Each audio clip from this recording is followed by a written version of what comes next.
بسم اللہ الرحمن الرحیم۔ ایک غزل کے چند اشعار ملاحظہ فرمائیں۔ سب قتل ہو کے تیرے مقابل سے آئے ہیں، ہم لوگ سرخرو ہیں کہ منزل سے آئے ہیں۔ شمع نظر خیال کے انجم جگر کے داغ، جتنے چراغ ہیں تیری محفل سے آئے ہیں۔ اٹھ کر تو آ گئے ہیں تیری بزم سے، مگر کچھ دل ہی جانتا ہے کہ کس دل سے آئے ہیں۔ ہر ایک قدم اجل تھا، ہر ایک گام زندگی، ہم گھوم پھر کے کوچے قاتل سے آئے ہیں۔ باد خزاں کا شکر کرو، فیض جس کے ہاتھ، نامے کسی بہارے شمائل سے آئے ہیں۔ ناظرین، آج 13 فروری ہے اور 13 فروری اردو کے نامور ترین شاعر جناب فیض احمد فیض کا یوم ولادت ہے۔ جناب فیض احمد فیض جو 13 فروری 1911 کو نارووال اور سیالکوٹ کے قریبی علاقے قلعہ قادرہ میں پیدا ہوئے۔ فیض وہ شاعر ہیں جن کو غالب اور اقبال کے بعد اردو کے سب سے بڑے شاعر کے طور پر جانا اور مانا جاتا ہے، اور اس حقیقت سے کوئی بھی انکار نہیں کر سکتا کہ فیض نے بے مثال شاعری کی، اور اس کے ساتھ ساتھ انہوں نے انجمن ترقی پسند مصنفین کی بنیاد بھی رکھی۔ یہ عظیم شاعر جو 13 فروری 1911 کو قلعہ قادرہ میں پیدا ہوئے، 20 نومبر 1984 کو 71 برس کی عمر میں لاہور میں انتقال فرما گئے تھے۔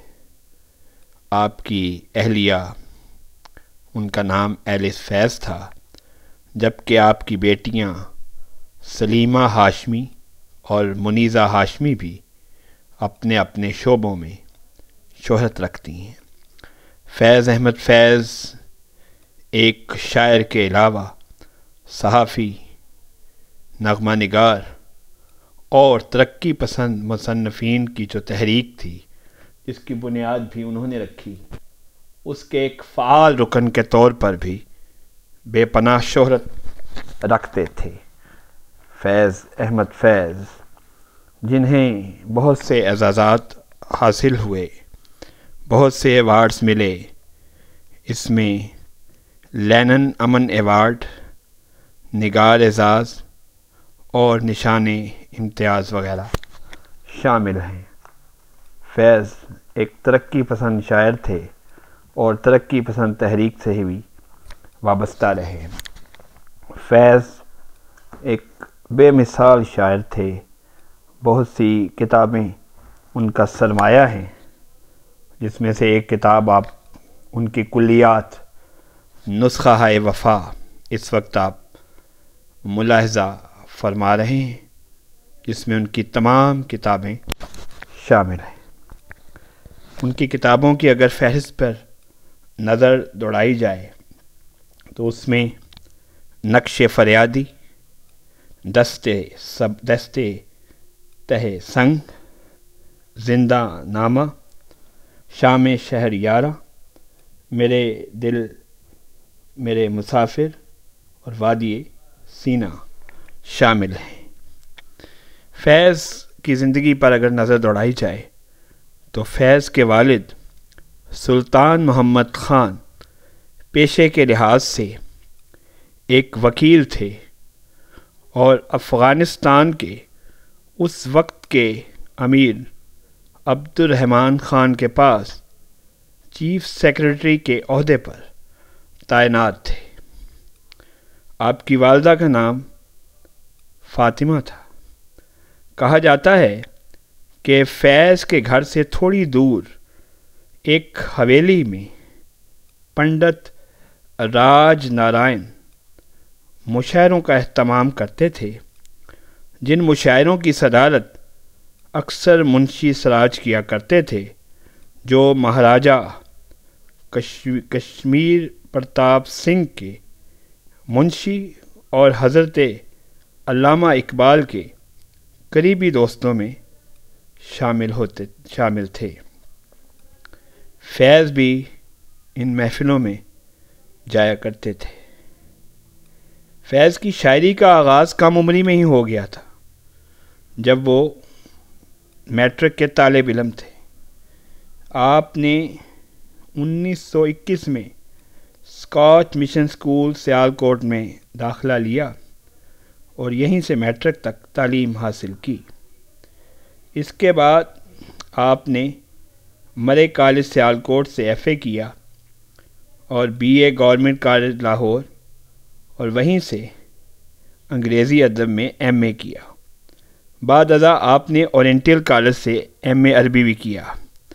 آپ نے 1935 میں Mohammedan Anglo oriental college Amritsar میں انگریزی ادب کے لیکچرار کی حیثیت سے اپنی ملازمت کا آغاز کیا اور پھر لاہور میں ہیلے کالج میں بھی پڑھاتے رہے۔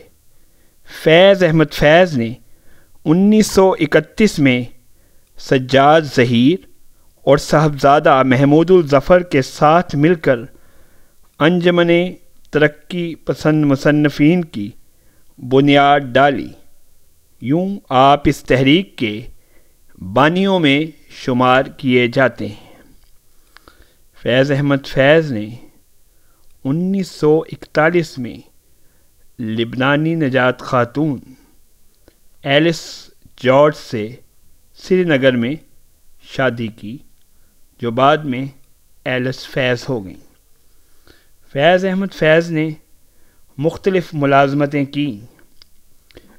1942 میں فیض صاحب نے فوج میں کیپٹن کی حیثیت سے ملازمت شروع کی اور آپ لیفٹیننٹ کرنل کے عہدے تک پہنچے، لیکن 1947 میں آپ شفٹ ہو کر لاہور آ گئے۔ یوں آپ نے لیکچرشپ بھی کی اور فوج میں ملازمت بھی کی۔ ظاہر ہے جب آپ پاکستان آ گئے تو وہ نوکری تو ان کی ختم ہو گئی۔ پاکستان آ کر آپ نے شاعری کے ساتھ ساتھ صحافتی دنیا میں قدم رکھا اور پاکستان ٹائمز جیسے عظیم انگریزی اخبار پاکستان ٹائمز کے ایڈیٹر مقرر ہوئے۔ فیض احمد فیض راولپنڈی سازش کیس میں جیل بھی گئے اور انہوں نے ضلع وطنی میں بھی زندگی گزاری۔ فیض احمد فیض ایک منفرد لہجے کے شاعر تھے، جنہیں غزل اور نظم دونوں سہولت سے کہنے میں دسترس حاصل تھی۔ فیض کی غزل میں آپ کو جو خوبصورتی نظر آتی ہے، وہی خوبصورتی ان کی نظموں میں بھی ہے۔ فیض ایک بے مثال شاعر تھے، جنہیں زمانہ کبھی فراموش نہیں کر سکتا، چاہے آج ان کے یوم ولادت ہو، جس پہ پورے دنیائے ادب ان کو یاد کر رہی ہے، یا ان کا یوم وفات ہو، ان کو یاد کیا جاتا ہے اور یاد کیا جاتا رہے گا۔ تو روبرو یوٹیوب چینل بھی ایک چھوٹی سی کوشش کر رہا ہے، اور آج ہم اپنے اس پروگرام شخصیت میں فیض احمد فیض کو خراج عقیدت پیش کر رہے ہیں۔ سلام، فیض احمد فیض۔